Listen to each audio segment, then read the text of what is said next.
Thanks for checking in with me today. I love them knives, LTK. Guess what we've got? A little zirconium on the pocket clip, a little zirconium on the pivot surrounds, inlays, whatever you want to call them, integral, the Djinn knife, D-J-I-N-N.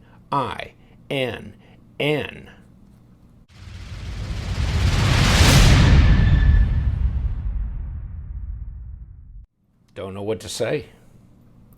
It's really an interesting knife. I mean, that blade just disappears in there.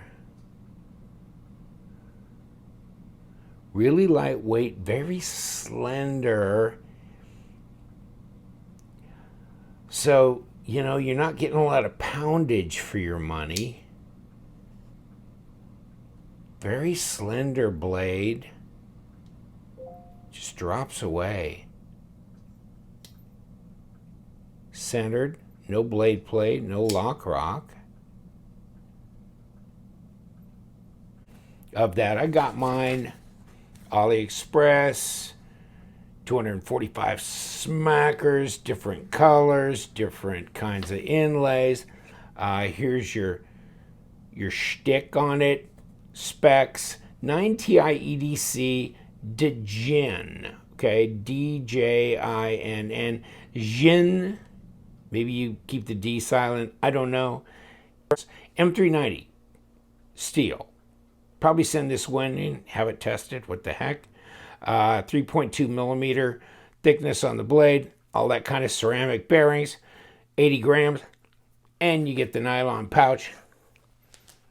Yes, you do. And let me see if I can show you just some different colors that are available.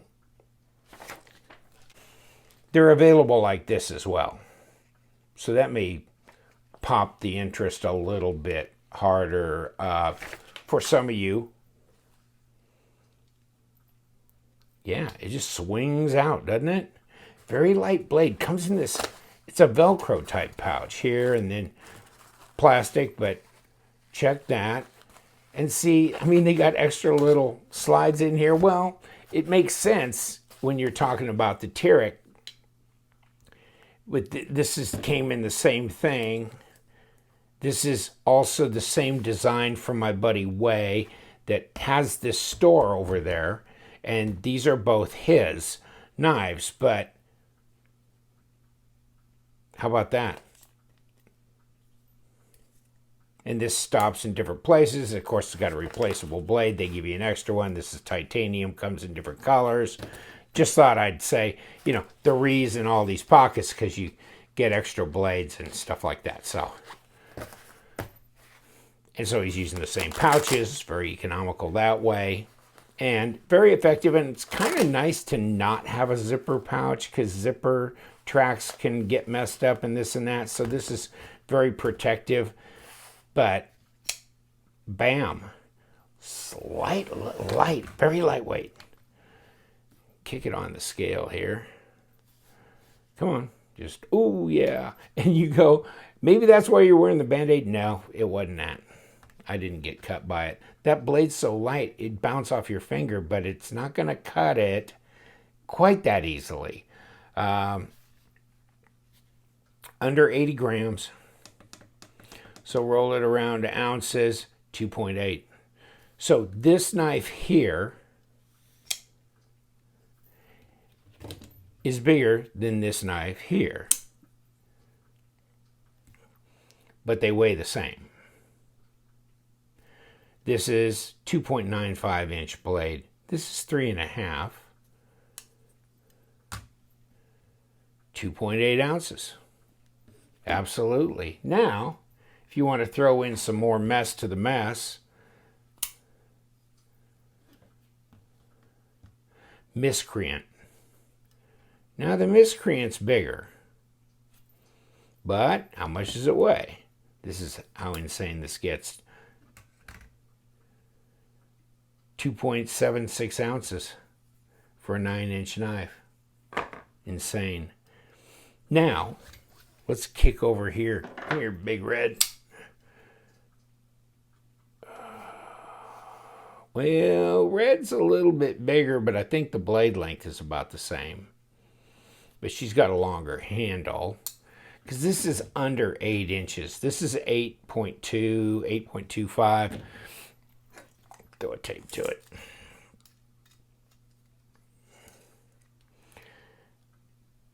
Yeah, 3.5 inches, 90 millimeters.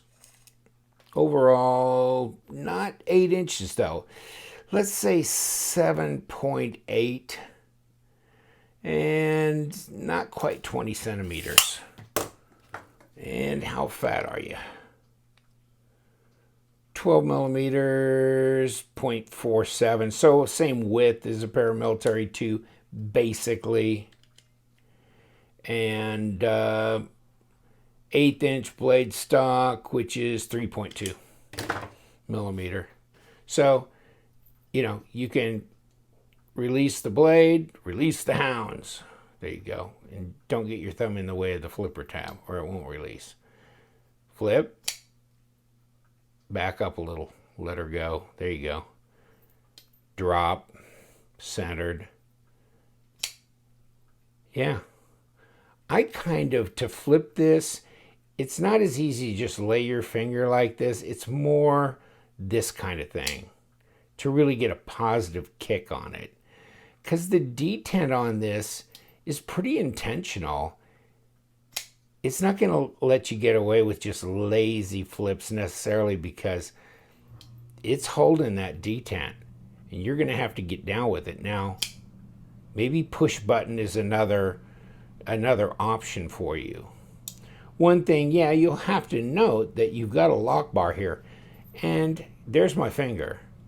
If I'm going to grab it intuitively, my finger's right there. And it's right up against that lock bar. So I don't want to squeeze that any more than I have to.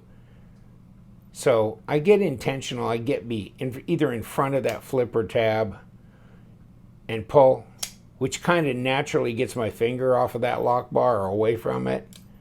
Oops, drop it. Or push.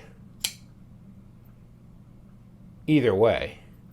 Interesting. I mean, very lightweight, not inexpensive, but I guess not crazy money considering it's an integral. And look at that. There's your lanyard area. So you can, it's almost like a little executive pen in your pocket, isn't it?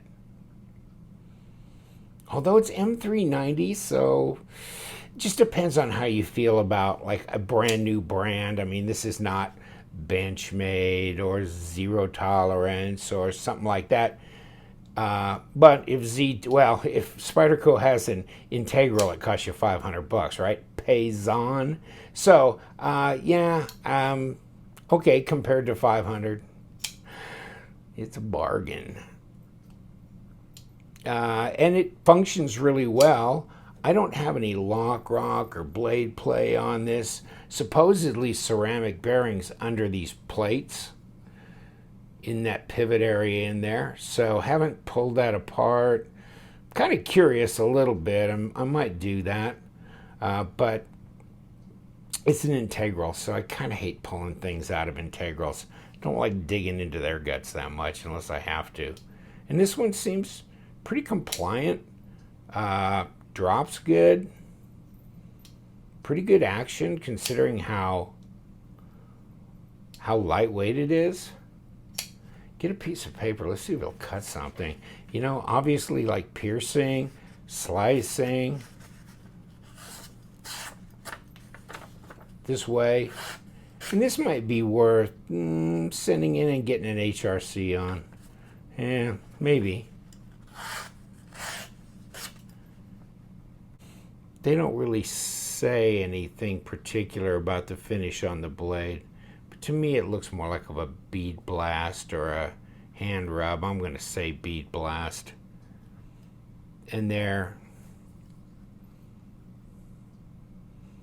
just a regular type of, it's not a real stonewashy look. That's just kind of a natural finish as well.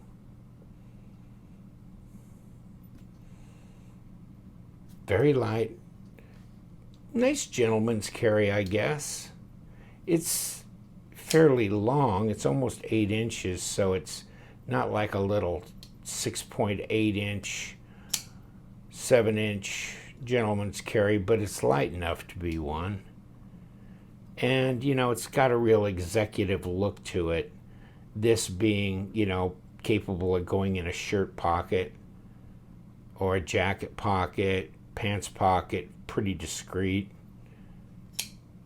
Yeah, interesting. I'll be interested in seeing. I'll give you the link, by the way, to his Instagram, and also, of course, to the, you know, his store on AliExpress where you can buy this knife. And, by the way, you can buy this, the Tirek, as well as the Djinn or Djinn or the Djinn or whatever it's called. Did I say anything about the detent, by the way? Wow. Yeah, you gotta. You're not gonna throw this one out. This is not gonna gravity flip on you. So this is pretty strong, and I don't know if I'm really affecting it so much. If I can get my fingers away from the lock bar. Oh yeah. Yeah. I mean, I'm affecting it by touching the lock bar. So the tighter you grip that lock bar, the more you're going to affect it, like you do so many knives. But this one is a little tougher to stay away from because it's just such a slender knife. And by the way, sorry about that, I probably should have done this. 0.64, 16.3 millimeters. That's it. Okay, now we can move up. Might be a little taller right in here. See, get squared off there. Okay, 17.5, 0.69. So basically 7/10 of an inch. That's it. You know, that's about 9/10 of an inch more slender than like the Paramilitary 2. So right there, you know, this is like 1.5 inches, the tallest area here. 7/10 there. So it's just an amazing difference in real estate in your pocket. That's why I was saying kind of a pen or whatever. But the detent, you got to kind of adjust to this knife a little bit in the way you flip it, because I just set back here my finger more pushing on that pocket clip. If you do that, you fire it right out. So the detent really truly is more like about a 5.2. But if you start really smashing down on that, it's going to feel like a 6. It's going to feel rugged. But yeah, you just relax and kick it, and it fires right out. But no, it's a snappy flipper. It's not a swinging gait. It's not lazy. There you go. I like it though. I mean, it's real stealth carry, real classy carry, you know, executive, gentleman carry, whatever you want to call it. I'm going to let you go. Take care. Thank you so much. Slide our other goodie in here. We love them knives, so you guys stay sharp.